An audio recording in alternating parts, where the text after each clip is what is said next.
Bonjour à tous et bienvenue sur boursicoté.com pour cette nouvelle analyse technique des principaux indices mondiaux avec un DAX qui confirme cette belle dynamique haussière et ce depuis la cassure ici de cette résistance oblique. On est venu ici sur une tendance relativement forte retrouver des niveaux très proches des niveaux historiques. Donc sur cet indice allemand, on a eu un gap ce matin qui n'a pas été comblé et donc on s'approche de cette résistance majeure ici des 16 500 points.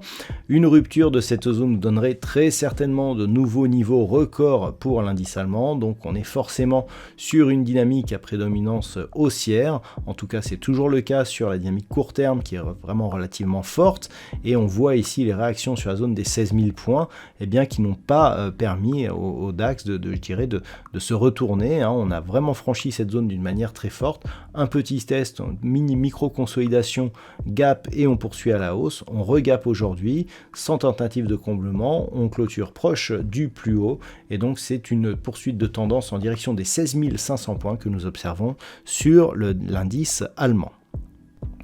Sur l'Eurostoxx 50, nous avons une configuration assez similaire, donc une sortie de dynamique baissière suivie d'un retour à un mouvement haussier. Là aussi, les records ne sont pas très loin, puisque nous avions ici cette zone horizontale des 4400 points, et nous avons ici un point haut sur cet indice qui se situe à 4491. En franchissant donc cette zone des 4410 points, on s'approche là aussi de cette zone de record, et donc clairement, le fait ici d'avoir résisté au-dessus de cette zone des 4000 points n'a pas permis d'envoyer un vrai signal de retournement. Si on avait vraiment cassé cette zone, je vous l'avais indiqué, on aurait été sur un signal de retournement. Là, au contraire, on revient ici sur cette zone des 4410 points. On est en train de la franchir et donc la semaine prochaine, tant que les cours ne sont pas soumis, à une phase de retournement, on peut s'attendre à un retour ici sur des niveaux de plus haut sur cet indice européen qui se situe à 4491,51, tant que l'on reste ici au-dessus de cette zone et globalement au-dessus d'une zone ici intermédiaire proche des 4335 points, on peut considérer que la dynamique est haussière et potentiellement forte. Sur le S&P 500, nous sommes là aussi sur une dynamique qui devrait marquer un contact ici avec cette zone de résistance qui était liée à ce précédent point haut significatif, 4606 points, on y est presque, on pourra clôturer cette semaine au-delà de cette zone, mais au moment de cette analyse, ce n'est pas encore fait. Donc globalement, le S&P 500 reste sur une dynamique potentiellement forte. Le fait de revenir ici sur ce point haut est un très bon signal, d'autant plus s'il est cassé. Alors on n'est pas sur un niveau historique, puisqu'il faut remonter ici à cette phase de hausse qui était intervenue en fin d'année 2021 pour trouver les points hauts significatifs du S&P 500. Mais nul doute que en cas de franchissement de cette zone, on reviendrait sur cette zone des résistances proche des 4810 points. Il nous resterait donc 200 points à gagner, ce qui représente 5%.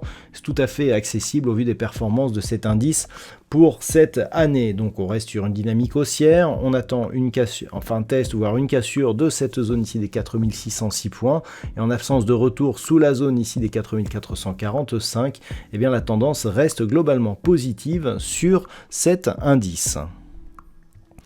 Au niveau du Nasdaq, le fait d'avoir validé ici cette zone des 15 800 points, anciennement résistance, on le voit ici, comme nouveau support suite à une ouverture d'un gap ici, dont le comblement n'a même pas été entier, nous donne là aussi un gros signal haussier. On est resté toute la semaine au-dessus de cette zone.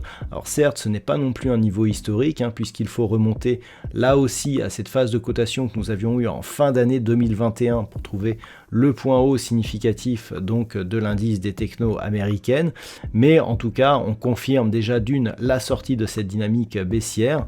la reprise d'une dynamique haussière, et même d'un point de vue un peu plus court terme que la zone des 2021, le fait de rafraîchir ici ce point haut significatif, eh bien, nous met dans le sens de la hausse pour la suite. Donc tant que l'on est au-dessus des 15 800 points, la tendance reste haussière et on peut désormais viser eh bien, les 16 000 points sur donc cet indice des technos américaines. Et enfin le Nikkei, dont on attendait beaucoup, à savoir ici une cassure de cette zone des résistances proche des 33 745 points, pour valider une reprise du mouvement haussier. Eh bien pas du tout, on ne l'a pas eu cette cassure. Alors on sort ici d'une dynamique d'un point de vue moyen-long terme donc qui s'était stabilisée. On a eu ici une grosse phase de hausse, on est revenu sur cette zone donc cet été au mois de juin, et puis depuis on se stabilise avec cette zone ici horizontale des 30 750 et cette zone donc de résistance. Eh bien on n'a pas réussi à la casser malgré de nombreux tests, on est même redescendu pour se stabiliser juste en dessous. Malgré tout, on reste donc dans un range de consolidation horizontale, donc la probabilité de sortie reste plutôt haussière. Pour l'instant, en tout cas, ce n'est pas confirmé, mais on reste au-dessus de la moyenne mobile 20 exponentielle. Donc même malgré ces échecs de franchissement, on reste au-dessus de cette moyenne mobile. Eh bien, la probabilité reste donc à une reprise du mouvement haussier qui serait validée en cas de franchissement justement de cette zone, donc des 33 745 points.